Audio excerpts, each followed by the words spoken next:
BJP ছেড়ে তৃণমূলে যোগদান আর তৃণমূলে যোগদান করলেন খোসকডাঙ্গা গ্রাম পঞ্চায়েতের প্রধান এবং গ্রাম পঞ্চায়েতের প্রধান সীমা সরকার দেবনাথ। এদিন কোচবিহার জেলা পার্টি অফিসে তার হাতে দলীয় পতাকা তুলে দিলেন তৃণমূলের জেলা সভাপতি অভিজিৎ দে ভৌমিক।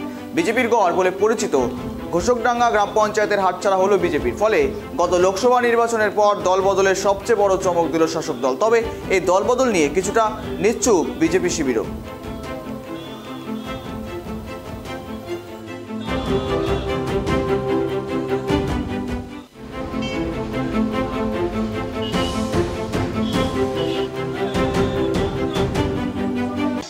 উন্নয়নের জন্য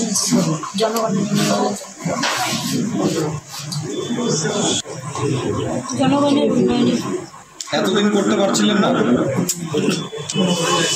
এই বিষয়ে পরে কথা। আজকে এই অঞ্চলে গ্রাম পঞ্চায়েতের যিনি প্রধান সীমা সরকার দেবনাথ, উনি বিজেপি ছেড়ে তৃণমূল কংগ্রেসে যোগদান করছেন। এখানে আমাদের পঞ্চায়েত সংখ্যা এখন বিজেপি থেকে এক কম থাকলেও আমাদের গ্রাম পঞ্চায়েতের মেজরিটি আমরা পেলাম।